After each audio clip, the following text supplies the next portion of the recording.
All right, good morning. It is January 6th, and I want to welcome everyone. Today is kind of a big day, I think, possibly. And I woke up this morning. I don't want to get into too many political things. I know the last couple of days have been a little political, which those I'm sure will increase. But what I wanted to talk about today, Noah was on my mind when I woke up. And, you know, Noah and the flood, you can read that account in the Bible, Genesis 6, and 7, and 8. But the thing I was thinking about with Noah is, and there's a couple different portions throughout the Bible where it talks about him, but the one thing it says that Noah was a preacher of righteousness. He was a man of righteousness. He was faithful. He walked with God. And if you read in Genesis, the account of Noah,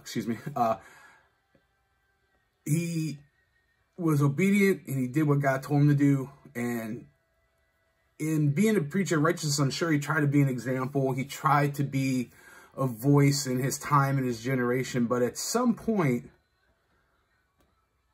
the rain started falling and he and his family had to get into the ark and with all the animals. And I'm sure many of you know that story. And the idea that at one point, those doors closed, and then that was it. That's it. There's, there's no going back. There's no, oops, I forgot this, or hey, let this come in, or let this person do this or that. And the other thing I was thinking is that at that point in human history, it hadn't rained yet.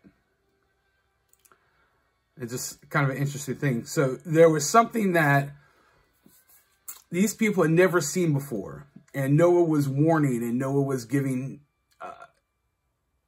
caution or trying to help people.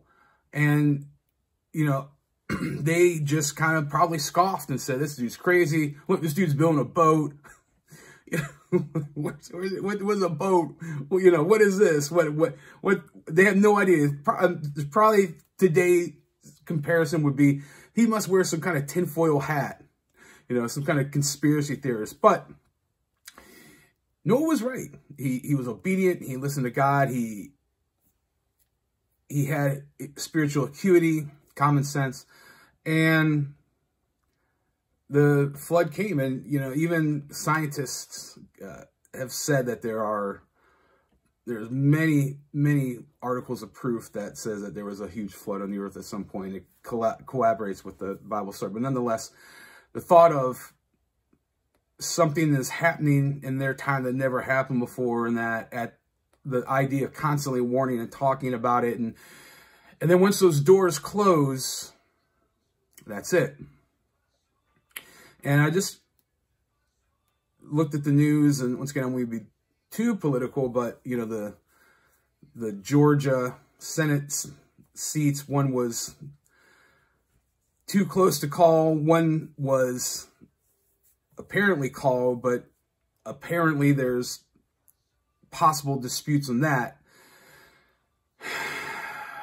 History does nothing but repeat itself. And I had a long conversation with someone yesterday who messaged us, who listened to the podcast, which, by the way, flawedinc.com. Please, you can check us out there anywhere podcasts, Flawedcast CLE. Appreciate the support. Please share, please subscribe.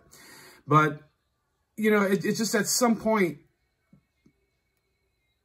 you can prepare, you can give people information, you can give people data, you can give people cold, hard facts, but they can choose to or not to listen. And I'm wondering, if we're at that point where, with Noah, had to close that ark and close that door and say, that's it. There's nothing else I can show you. There's nothing else I can prepare for you. There's nothing else I can give you. And I'm just wondering if we've reached that point in our America, in our history, where you just can't speak to people. You can't reason with people.